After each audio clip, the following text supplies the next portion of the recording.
So here we are behind the old blacksmith shop after Hurricane Isaias, as the floodwaters have begun to recede quite a bit now. And I just decided to take a walk along the bank here.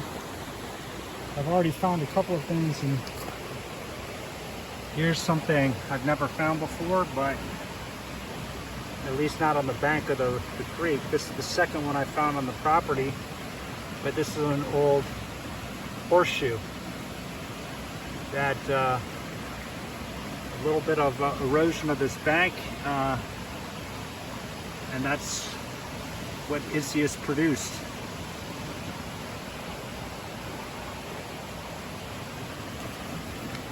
So that's before I moved it. Here I'm just flipping it over. There you have it.